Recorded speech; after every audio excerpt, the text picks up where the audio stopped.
Quem aqui já ouviu a história de José?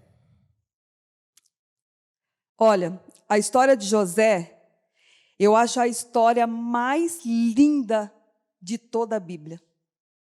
De história, assim, do Antigo Testamento. Uma história muito forte. Uma história comovente. Até quando eu assisti o filme, parecia que o meu coração derretia quando eu via.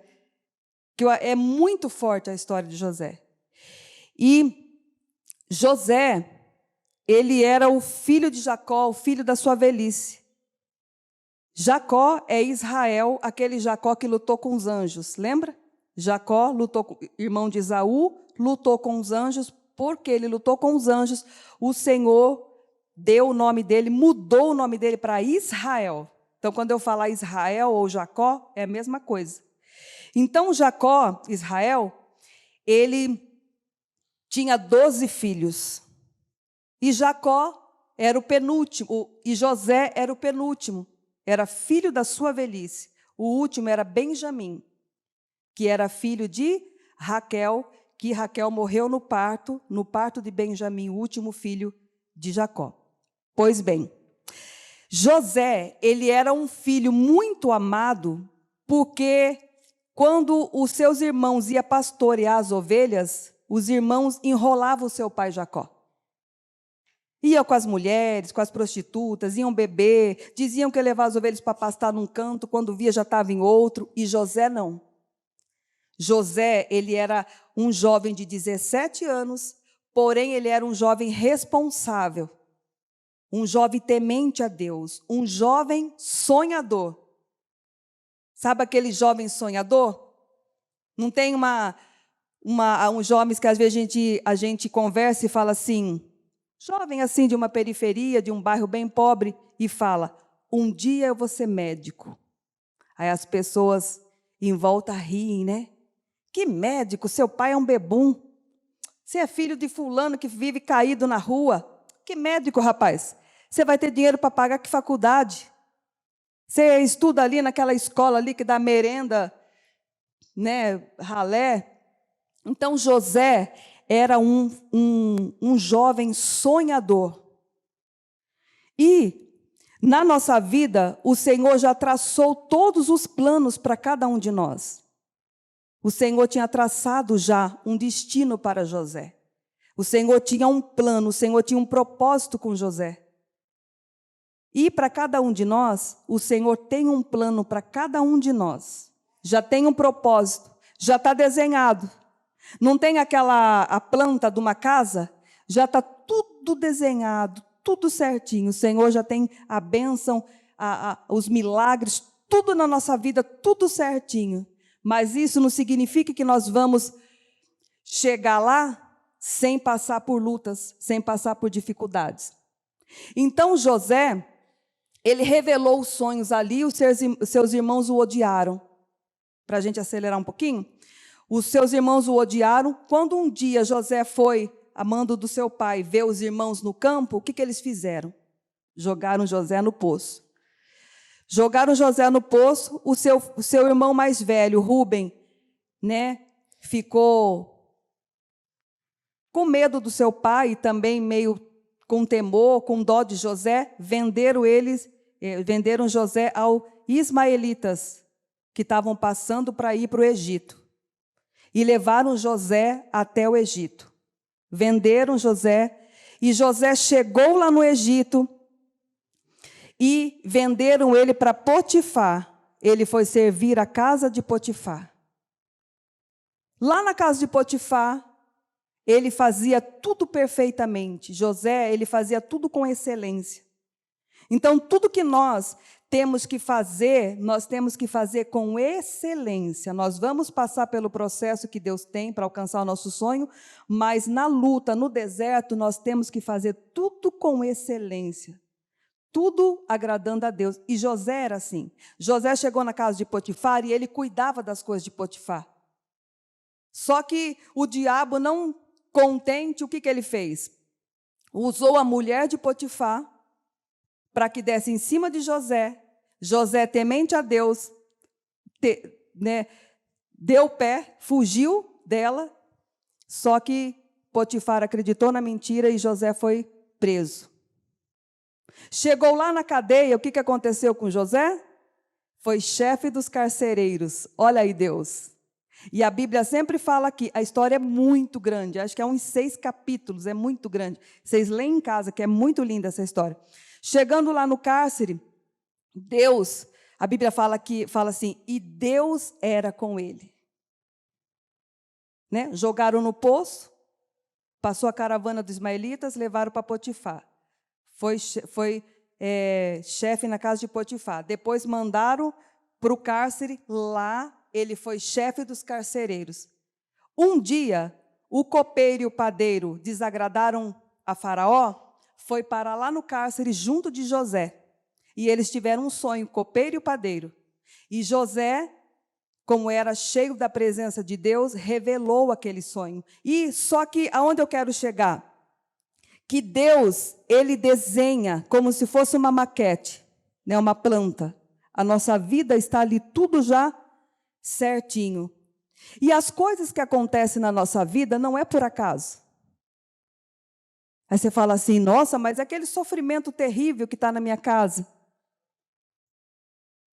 E aquela luta ferrenha que eu não consigo me livrar daquela luta.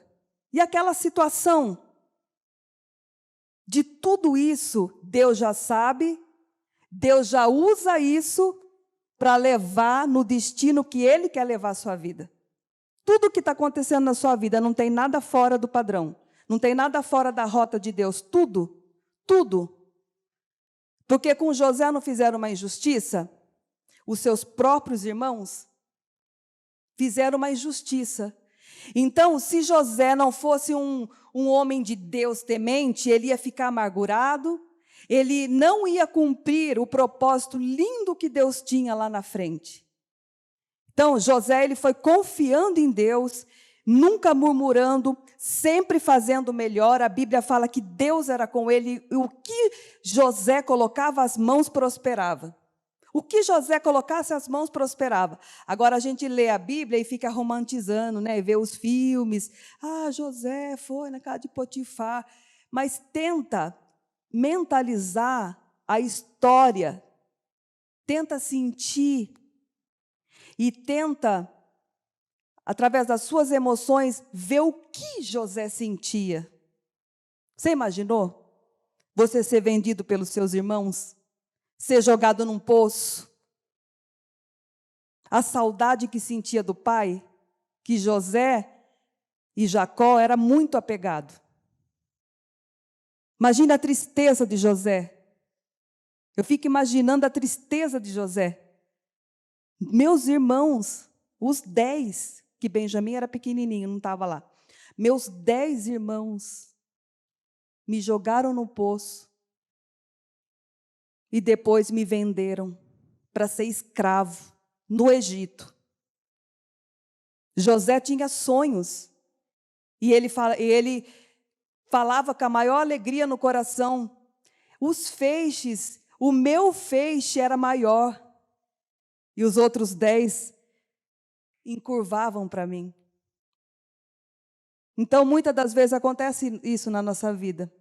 Ué, mas eu fui para a igreja, disse que na igreja Deus vai abençoar, vai mudar a minha vida. Quando foram me evangelizar, falaram que a minha vida ia mudar, que ia arrancar todos os demônios, que a perturbação ia sair da minha casa. Por que eu estou na igreja e está essa luta na minha vida? Já parou para pensar nisso? É aí que a gente tem que vigiar para não cair na armadilha do diabo, porque é isso que o diabo faz. Com certeza José pensava isso. José, ali à noite, meu Deus, mas e aquele sonho? O Senhor não fez eu sonhar? Porque aquele tempo um sonho era muito importante. Quando alguém sonhava algo, era Deus falando com a pessoa. Até quando a gente abre a Bíblia, que aquela palavra vem no nosso coração, antes era o sonho. Quem sonhava é o próprio Deus falando com ela. E aí José passando por toda aquela situação, e ele, né, eu fico imaginando ele, meu Deus, mas e aquele sonho? Esse é o sonho?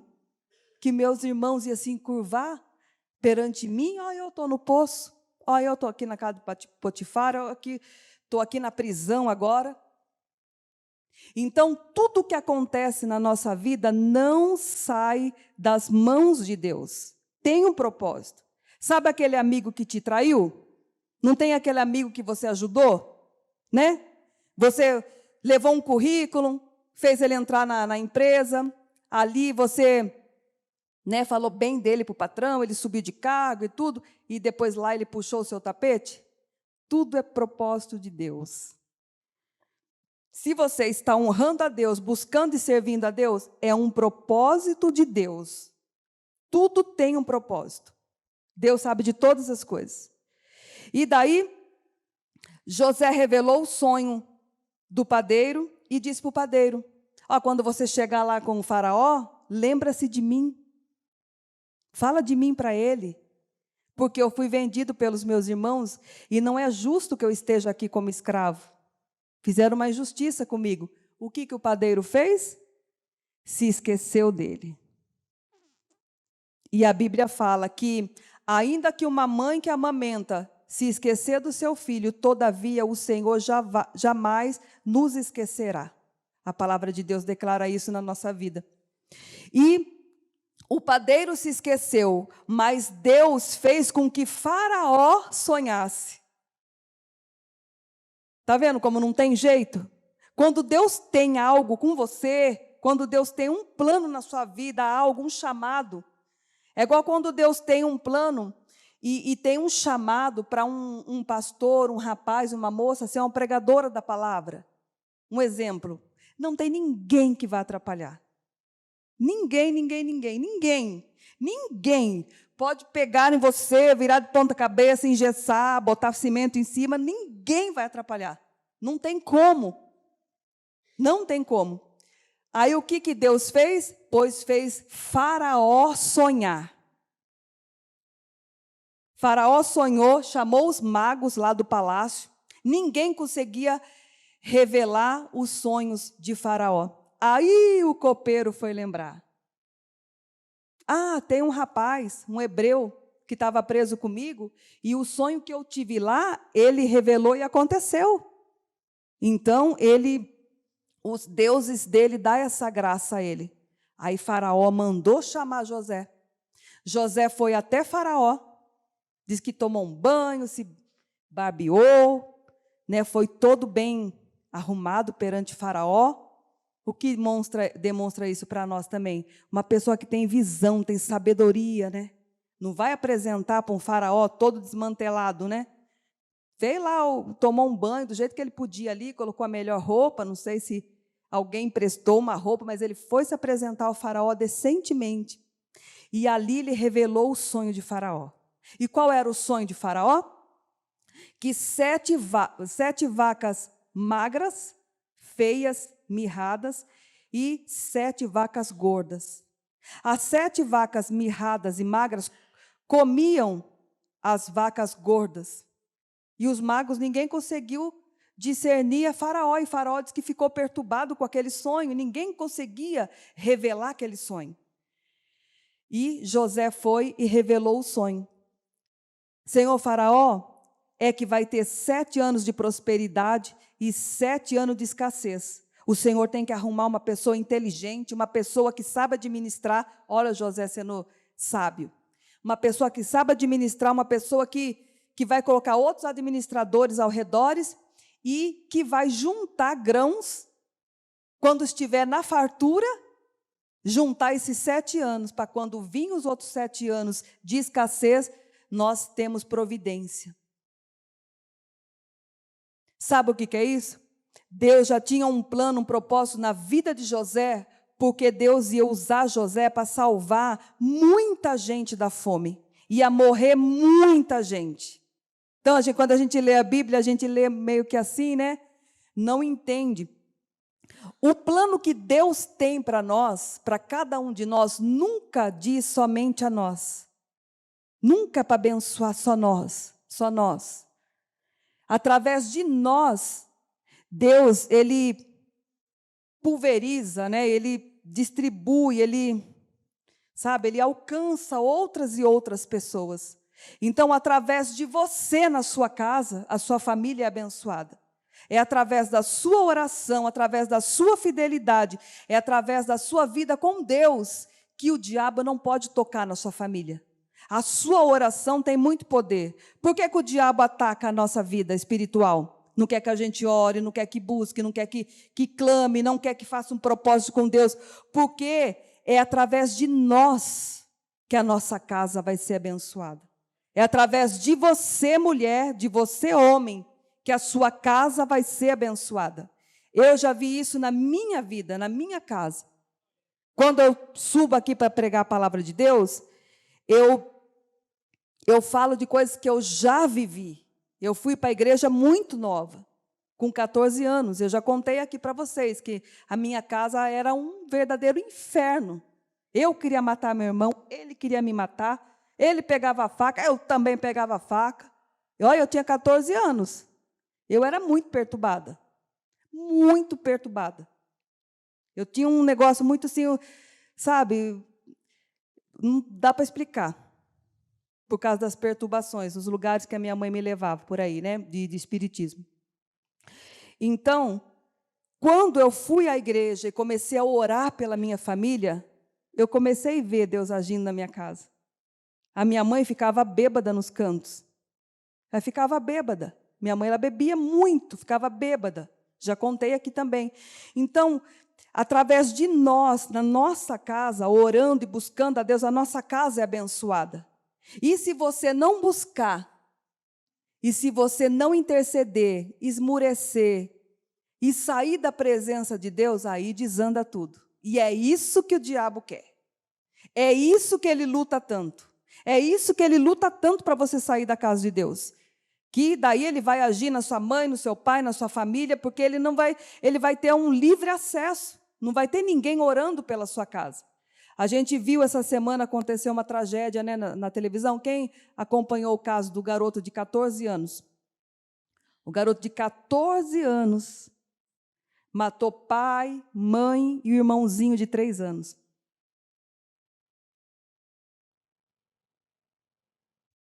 Meu Deus do céu. E o que a gente faz? A gente culpa um garoto de 14 anos?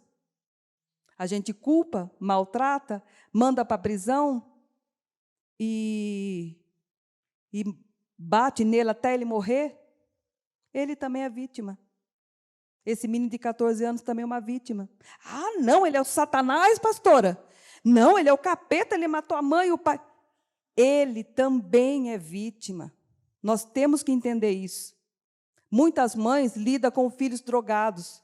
Aí quem está de fora gosta de tacar pau. Ah, é vagabundo, vive viciado, aquele vagabundo lá, é viciado. Tem que matar, tomara que morra. Você é a mãe dele? Você está na dor daquela mãe que tem um filho viciado? E a dor que aquela mãe sente? Né? É muito triste. Então, a gente pode ver como que esse rapaz era tratado em casa. Será que o pai e a mãe davam atenção? Será que o pai e a mãe deixavam no celular o dia todo? Será que quando o menino, às vezes, ia contar alguma coisa e ia pedir alguma orientação, o pai e a mãe tirava sarro ou esnobava, deixava ele para lá? Já vem aquele moleque. É igual José. Lá vem o sonhador. José vinha contando, e a Bíblia fala que ele era um jovem formoso, bonito, e pelo que a gente vê, acho que ele era alegre, né? Ele vinha contando, né? E aquela coisa, abraçava o pai, aí os irmãos, lá vem o sonhador. Ai. Então, esse menino de 14 anos, como será que ele era tratado em casa? Será que ele tinha amor? Será que não era abusado? Abusado psicologicamente, moralmente, sexualmente, a gente não sabe. Então, hoje é o culto da família. Nós temos que ver essas pequenas coisas. O diabo, ele não precisa de muito para destruir nossa casa. Porque quando a gente anda na rua, eu tenho propriedade para falar nisso, né, que eu tropecei esse dia aí, quase que eu fui para a glória. Quando a gente tropeça, A gente tropeça na montanha? Não. A gente tropeça em pedrinhas pequenininhas, né? A gente tropeça em pedrinhas pequenininhas. Então, ó, é um sarro que um pai fica tirando do filho. Nossa, menino guloso, ó o gordo. Menino gordo, menino guloso. Aí chega na escola, tira sarro do garoto também. E aí o menino só no videogame em casa, mata, mata, mata, mata, mata.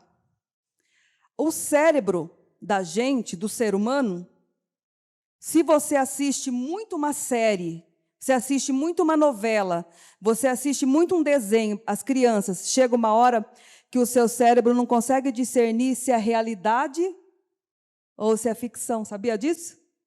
O cérebro da gente não consegue discernir. Chega uma hora, de tanto que assiste. Não teve o caso daquele rapaz que chegou no cinema e metralhou todo mundo assim? Acho que em São Mateus, parece. Ele chegou e metralhou o cinema tudinho assim, porque ele não saía de um jogo de matar no videogame. É o dia inteiro no quarto. Chega uma hora que o cérebro não... o menino já é desprezado em casa, desprezado na escola, já tem uma cabecinha fraca. Vou matar meu pai e minha mãe, meus irmãos.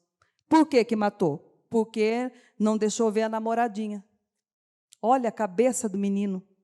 Se eu sou uma mãe, se eu tenho marido, nós dois temos que instruir o garoto. Menino, não é hora de namorar. Repreender, ensinar. O amor é isso. O amor é você ensinar, repreender. Está errado, garoto. Cria vergonha na tua cara. 14 anos você quer namorar para quê? Você vai casar com 15? Você vai ter condições de sustentar uma família? Se você engravidar a menina, você vai ter um filho, você vai ter condição de pagar um leite, uma fralda? Você vai trabalhar onde, garoto? Se enxerga. O papel do pai e da mãe é esse. Não é esperar estrambelhar tudo, destruir toda a casa para depois falar, depois é tarde demais. Então, tem hora na nossa vida que é hora de orar, que é hora de clamar, mas tem hora na nossa vida que é hora de tomar uma posição, é hora de falar. A Bíblia fala isso, que tudo tem o seu tempo determinado, em Eclesiastes. É hora de falar, hora de se calar, a hora de rir, a hora de chorar. Tem até a hora de morrer. Tudo tem sua hora, tudo tem seu tempo. Tudo tem o seu tempo. Então, às vezes você está vivendo um momento na sua casa que basta uma atitude. Uma atitude.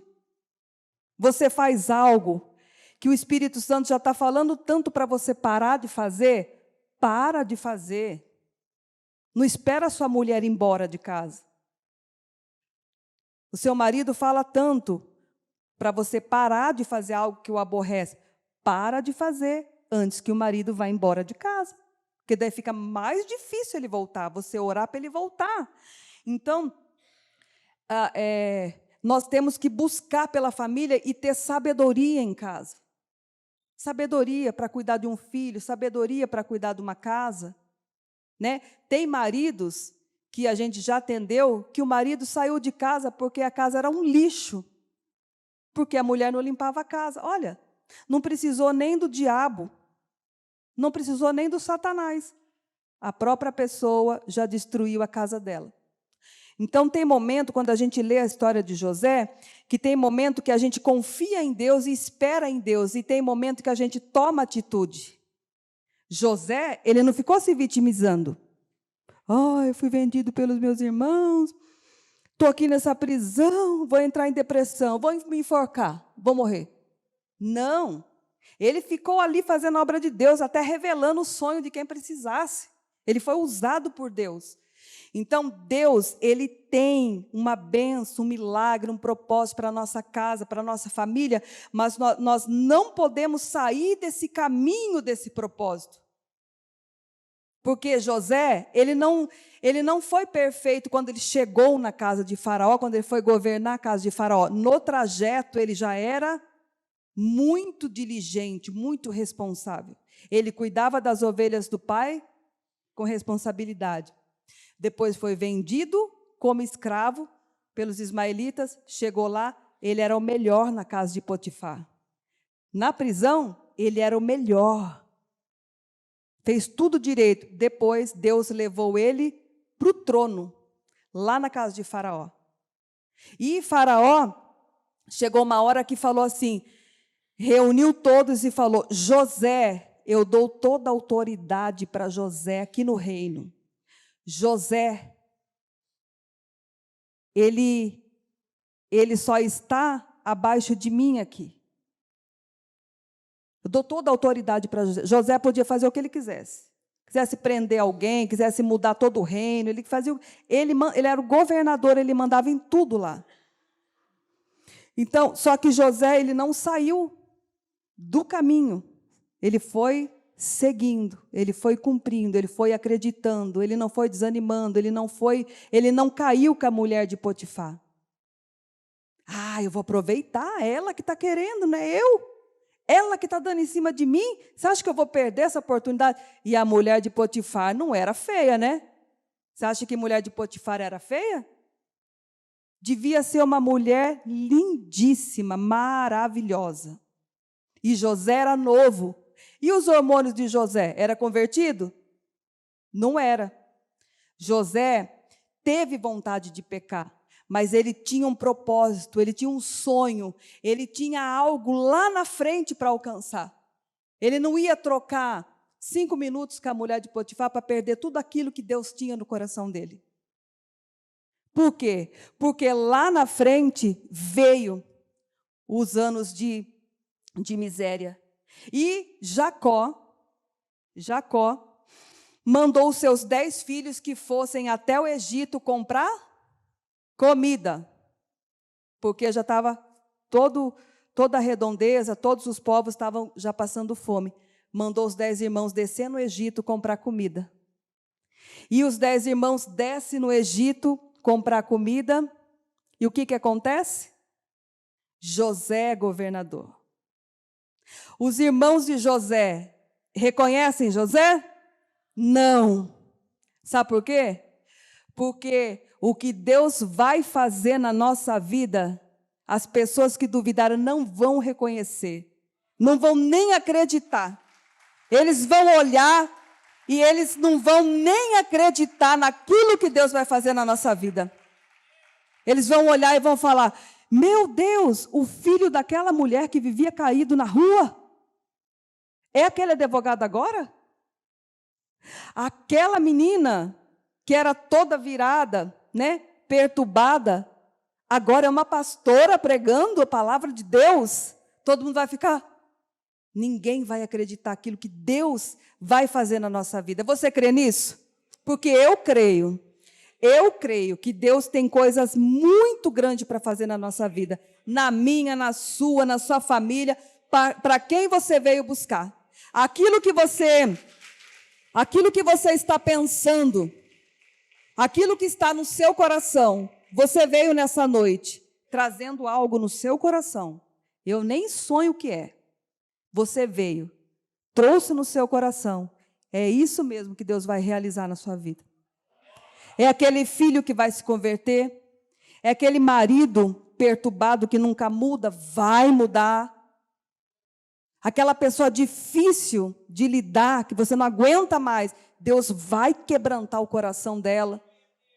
Aquela miséria maldita que te persegue, Deus vai mudar essa situação. Deus vai mudar. Mas nós temos que nos prontificar igual a José. Quando vinham as armadilhas, fuja igual ela fugiu. Igual ele fugiu de mulher de Potifar. Quando vi algo para te tirar do propósito da presença de Deus, você fica firme na presença de Deus. E continuando aqui para a gente já terminar a palavra, e orar e fazer o clamor da família, que nós vamos levantar um clamor pela família, a qual Satanás nenhum vai poder resistir. Toda barreira que tiver é quebrada. Então, quando os irmãos de José chegaram lá, José reconheceu os irmãos. E é tão forte, tão linda essa palavra, porque imagina José pensando assim, ó o meu sonho, ó os meus irmãos se inclinando para mim, ó. Eu sou governador e os meus irmãos aqui, tudo se humilhando, se inclinando, querendo alimento. Se eu não der, eles morrem, eles dependem de mim. Olha só. Então, se você está passando por um momento, ou já passou, de alguém que já te humilhou muito, sabe aquela pessoa que já te humilhou muito? Você vai morrer de fome. Se eu te largar, mulher, você morre de fome. Você não tem coragem de trabalhar. Já foi humilhada pelo marido. Marido também que já foi humilhado pela esposa. Né? Tem mulheres que é muito machucada. Eu já vi isso muito na minha família. Mulheres machucadas. Daquele homem grosso, sabe? Que não tem sensibilidade, que humilha a mulher, não trata a mulher, né, como mais frágil. Você morre de fome porque você não vai trabalhar. Deus honra os seus filhos. Às vezes você está vivendo isso agora, porque eu já vi muito caso de mulher depois ainda cuidar do marido, que tanto humilhou e judiou dela, e fez ela sofrer, que talvez até adquiriu uma doença, um câncer, de tanta tristeza, tanta amargura, tão mal que as pessoas fizeram que você ficou até doente. É assim que Deus faz. Então, na vida de José, aconteceu isso. E voltando um pouco lá atrás, o que fizeram? Por que foi toda essa história, essa inveja, esses ciúmes? Por causa de uma túnica. Então, as pessoas, quando ela é pequena, tem a cabeça pequena, é invejosa, a pessoa que ela é invejosa, ela é muito pequena, medíocre, cabeça pequena. Então, os irmãos tiveram inveja da túnica que o seu pai fez para ele. Só que Deus, ele não unge túnica, Deus não unge tecido, Deus não unge microfone, Deus unge pessoas. Então, Deus te ungiu, Deus ungiu você, Deus te deu, te selou, você é selado pelo Espírito Santo. Deus não unge tecido. Eles pensaram que se tirasse a túnica de José, pegaram a túnica, rasgaram e levaram até Jacó, sujaram de sangue de bode a túnica e chegaram lá para o pai. Pai, o nosso irmão morreu devorado por um bicho silvestre, matou. Ó a túnica do seu filho aqui. Os irmãos mentiram para o seu pai, dizendo que Jacó tinha morrido. Morreu tanto que foi lá no Egito buscar comida, que o próprio irmão era governador. Vê como que Deus é maravilhoso.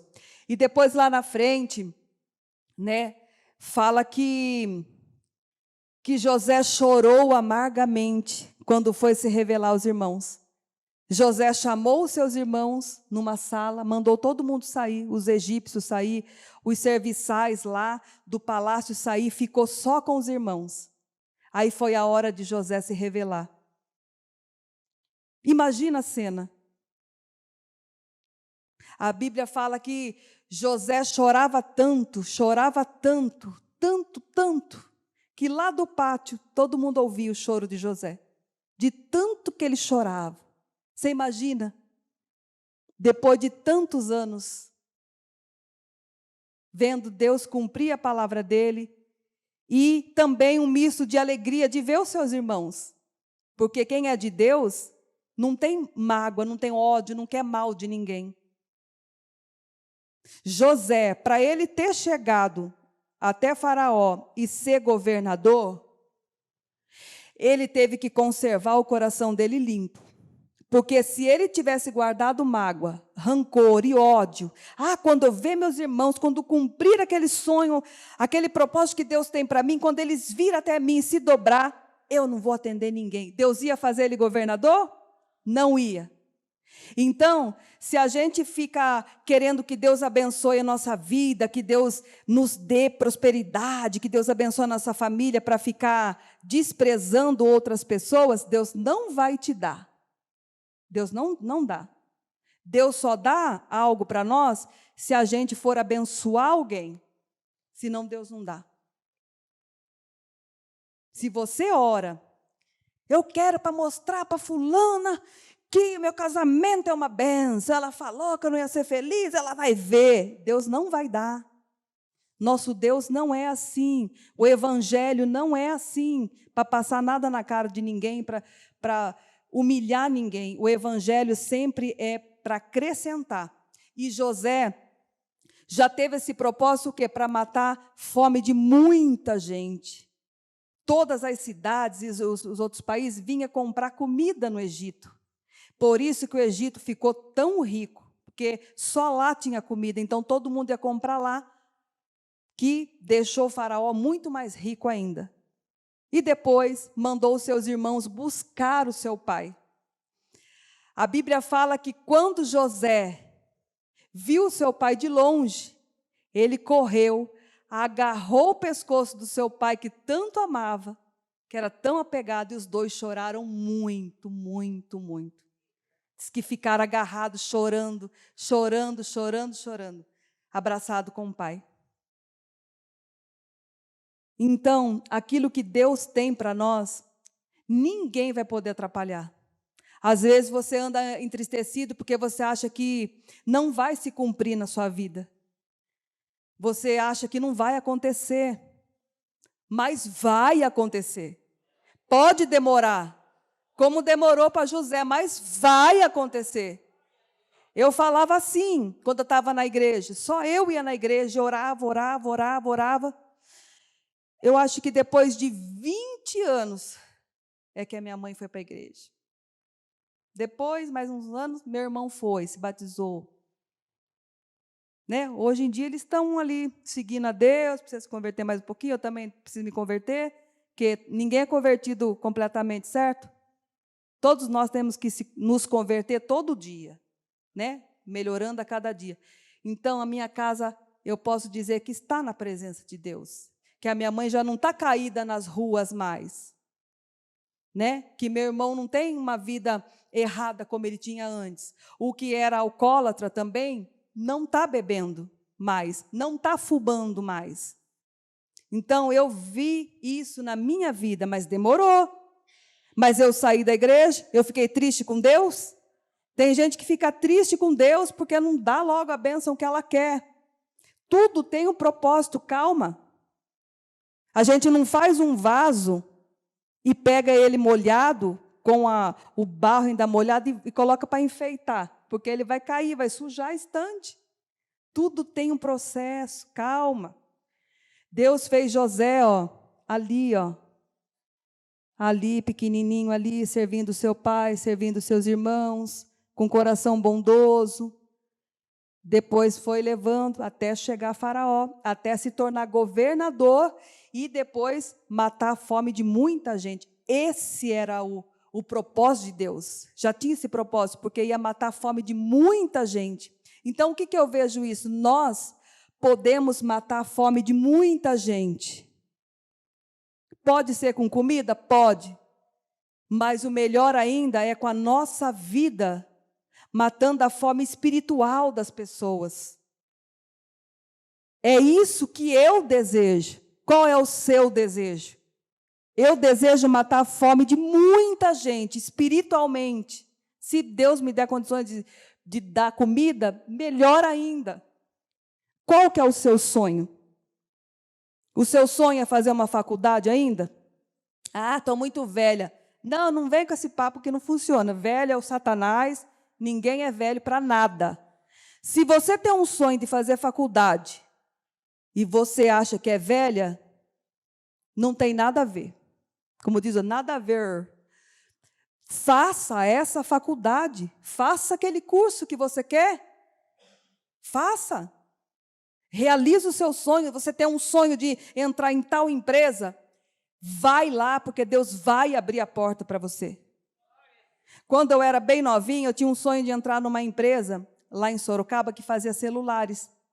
Uma empresa, agora não tem mais. É muito, muito top. Fazia impressora, maquininha e celular. Só que eu não tinha terminado o ensino médio. Eu estava no 2º ano. E daí todo mundo falava, não, nem leve currículo lá naquela agência, porque eles não pegam de jeito nenhum quem não tem o ensino médio. Não entra. Eu falei, eu vou entrar lá. Eu não tenho. Não, mas eles pedem o diploma. Como que você vai fazer? Você vai mentir? Você não é crente? Eu falei, não, eu não vou mentir. Eles não vão pedir.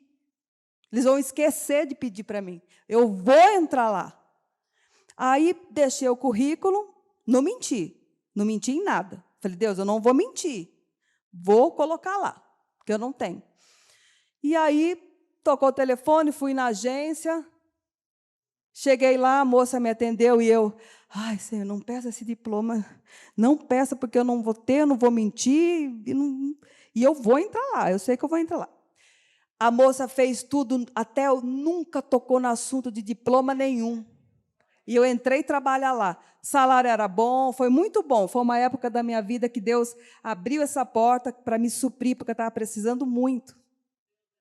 Então, o nosso Deus é maravilhoso. Já vi muitas coisas lindas acontecer na minha vida. A gente no ministério. Quantas vezes Deus mandou alguém na igreja para nos socorrer? Lá em Recife, nós passamos por 2 pandemias. E não podia abrir igreja. Lá no Pernambuco foi muito forte lá esse negócio de pandemia. Não podia abrir de jeito nenhum. E a gente ia preso. Lá foi muito forte. Só sei que Deus mandava alguém lá no telefone para pegar uma encomenda fora da igreja. Mandava aquelas peças de charque do tamanho dessa... Sem exagero. Meu esposo está ali. A peça de charque da mesa aqui, ó. A gente não passou nenhuma necessidade. Acho que comemos melhor ainda do que comia antes. Então, Deus, Ele supre as nossas necessidades. Teve uma época que eu ia estudar, e no meu bairro não tinha o 2º grau, que é o ensino médio. E eu falava, não, eu tenho que estudar, eu preciso estudar. E eu estava sem trabalhar nessa época, tinha 14 anos, mas eu já trabalhava. E aí eu não tinha o passe de ônibus, lá eram umas fichinhas de plástico, assim, redondinha. Sorocaba era uma fichinha de plástico. Aí eu, na sala de aula, ouço alguém tocar assim nas minhas costas, assim, ó. Eu não conhecia ninguém. Não conhecia ninguém na sala de aula. A menina tocou nas minhas costas, eu virei para trás. Diante de Deus, ela não estava com uma mão, com as 2 cheias de fichinha de ônibus. E eu não fiquei sem palavras. Eu falava, você está dando para mim? Ela só tem vontade de fazer isso. Não me pergunte. E me deu aquele monte de fichinha, passe de ônibus. Eu fui 2 meses na escola. Então, é coisa inexplicável. Tem gente que acha até que a gente mente e inventa se eu for falar das coisas que Deus já proveu na minha vida. Então, a gente não pode deixar de acreditar, porque Deus, Ele faz. Amém? Então, aquilo que você veio buscar hoje aqui, não venha buscar assim, eu vou porque a pastora chamou para orar. Ora e acredita, porque Deus, Ele vai fazer. Porque era impossível acontecer aquilo na vida de José. Era impossível. Impossível. Ainda mais depois que foi jogado no poço. Escravo. De escravo a governador. Imagine. Tipo, alguém que está preso aqui na cadeia. Você olhar aquele rapaz preso agora, no presídio. E você imaginar ele lá como governador agora, governador de São Paulo. Não é impossível? Impossível. Mas se Deus tem esse propósito, e se você crê e não sair da trilha, vai chegar lá. Para a gente chegar até lá na parede, você tem que seguir até lá. Se você sair, for para lá ou voltar para cá, você não vai chegar lá. E o nosso objetivo é chegar lá. O nosso maior objetivo é chegar nos céus, a nossa salvação eterna. Mas a gente quer viver uma vida abundante aqui na terra, não quer? Com a família abençoada, com emprego, portas abertas, aquela luta, aquelas coisas que têm acontecido na sua casa, parar, não quer? Então é isso que Deus vai fazer. Vamos orar então nesse momento?